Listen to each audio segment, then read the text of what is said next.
சிறியதாக இட்லி பொடியில் தொடங்கிய இவரது சிறு தொழில் யுனிக் ஸ்நாக்ஸ் என்ற சிறுதானிய சிற்றுண்டி கடையாக மாறி தற்பொழுது 151 வகையான மசாலா தயாரிக்கும் கவிதா அம்மா மசாலா அப்படி என்று மாறியுள்ளது. இவர் தன் சமையல் திறமையை யூடியூபில் காணொலியாக வெளிப்படுத்த அதை கண்ட சோனி நிறுவனம் அவர்கள் நடத்தும் மாபெரும் சமையல் நிகழ்ச்சியான மாஸ்டர் செஃப் நிகழ்ச்சியில் வாய்ப்பு கொடுத்தது. அதில் அவர் சமைத்த உணவின் மூலம் எல்லோர் மனதிலும் அழகாக பதிய ஆரம்பித்தார். மாஸ்டர் செஃப் நிகழ்ச்சியின் முதல் சுற்றில் இவர் செய்த புளியங்கொட்டை பாயசம், மீன் முள் குழம்பு மற்றும் சிக்கன் கனவா ரோல் போன்ற அவரது சொந்த செய்முறை அனைவராலும் வெகுவாக பாராட்டப்பட்டது. மேலும் அந்நிகழ்ச்சியில் உணவை வீணாக்காமல் சமைக்கும் இவரது பொறுப்பும் இவர் செய்த வெள்ளரிக்காய் பிஸ்கெட், மீன் முள் சீதாப்பழ ஃபிஷ் பிரியாணி ஆகியவை பாராட்டிற்குரிய ஒன்றாகும். மாஸ்டர் செஃப் நிகழ்ச்சியில் 25 எபிசோடுகள் இவர் தன் சமையல் கலையை வெளிப்படுத்தியுள்ளார் வழங்கப்பட்டது. தற்போது பாண்டிச்சேரி ஹோட்டல் ராடிசனில் செஃப்பாக நியமனப்படுத்தப்பட்டுள்ளார் மற்றும் ஆன்லைன் சமையல் பயிற்சியும் எடுத்துக்கொண்டு வருகிறார். கணவனை இழந்த பெண்களுக்கு வேலை வாய்ப்பு கொடுத்து கொண்டும் தன்னால் முடிந்தவரை தொழுநோயாளிகளுக்கும் மனநலம் குன்றிய குழந்தைகளுக்கும் மாதாந்திரம் மளிகை பொருட்கள் மற்றும் அத்தியாவசிய பொருட்கள் தந்து உதவி வரும் நம் பாசமிகு அம்மாவிற்கு ஹாப்பி ஈவென்ட்ஸ் மற்றும் B square events and music studio சார்பாக The Invincible Queen Women Who Make a Difference விருது அளிப்பதில் பெருமை அடைகிறது Queens on the Way Season 2. So much ma, seriously உங்க ஸ்டோரி எனக்கு முன்ன பின்ன தெரியாது. இந்த அவார்டுக்காக நாங்க இவங்களை வந்துட்டு ரெக்கமெண்ட் பண்ணும்போது இவங்க மாஸ்டர் செஃப்ல சமைச்சிருக்காங்க, ஒரு மிக சிறந்த செஃப் எக்ஸ்பெக்ட் பண்ணிருக்காங்க. ஸோ அதுக்காக இவங்களுக்கு அவார்டு கொடுக்கணும் தான் நாங்க நினைச்சோம். ஆஃப்டர் தட் இவங்களை பத்தி ஓகே தெரிஞ்சுக்கணும், சொல்லுங்கம்மா வேற என்னென்னலாம் பண்ணிருக்கீங்கன்னு கேட்கும்போது இவங்க ரொம்ப வெள்ளந்தியா இது எல்லா விஷயத்தையும் சொல்லிட்டு அவ்வளவுதாம்மா அம்மா பத்தி சொல்றதுக்கு வேற எதுவும் பெருசா இல்லம்மா அவ்வளவுதாம்மா இப்படிதான் அவங்க ஆடியோ மெசேஜ் போட்டிருந்தாங்க. லிட்டரலி சொல்றேன், நீங்க எல்லாம் வேற லெவல்மா, ஹேட்ஸ் ஆஃப். ப்ளீஸ் ஒரு சில வார்த்தைகள். ஸோ என்னோட யூடியூப் சேனல் வந்து இயற்கை இளமை. என்னை பற்றி தெரிஞ்சுக்கணுன்னா நீங்கள் அதில் தான் பார்க்கணும். பாண்டிச்சேரியில் நான் வாங்குகிற ஃபர்ஸ்ட் அவார்டு. இதுக்கு முன்னாடி இந்த வருஷத்தில் 3 அவார்டு வாங்கிட்டேன். அடுத்த வாரம் மதுரை போகிற ஒரு அவார்டுக்கு.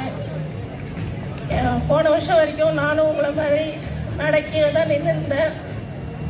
ஒரே விஷயம், பொண்ணுங்களுக்கு எல்லாருக்கும் ஒரே ஒரு விஷயம் சொல்லணும்னு ஆசைப்பட்றேன். பொண்ணாக பிறந்துட்டோன்னு என்றைக்கும் கஷ்டப்படாதீங்க.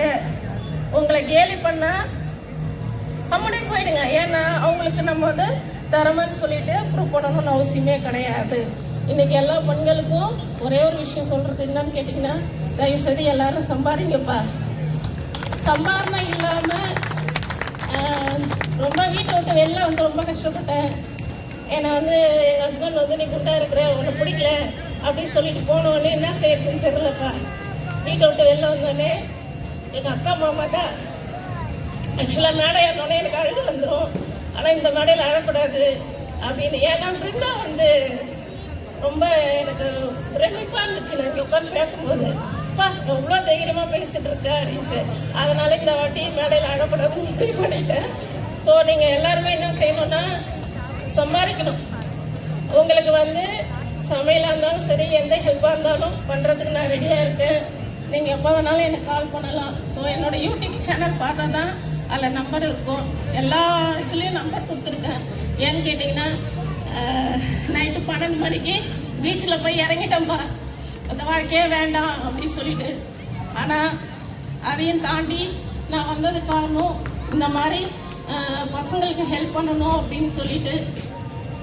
என்ன பேசணும்னு தெரில. நீங்களாம் வந்து பெண்கள் சம்பாதிங்க சம்பாதிங்க சம்பாதிங்க, அவ்வளோதான். ஏன்னா யாரையும் சார்ந்து என்றைக்குமே வாழாதீங்க. அது வந்து ரொம்ப கஷ்டத்தை கொடுத்துருச்சுப்பா.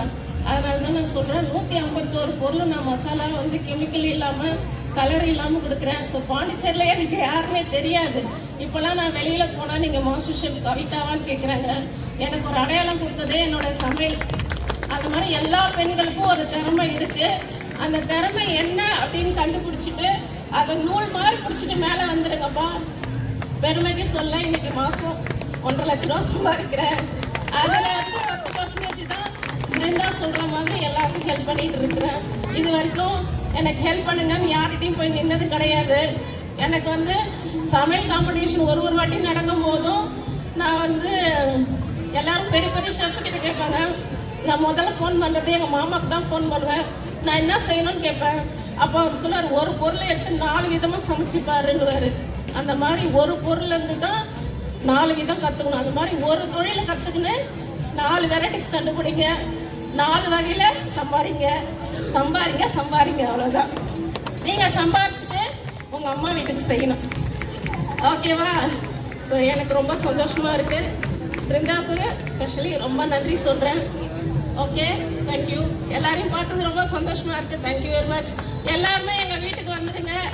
என் கூட இருக்கிற எல்லா பெண்களையும் வந்து பாருங்கப்பா. Okay, thank you. வாங்க எல்லாருமே வாங்க. Thank you so much.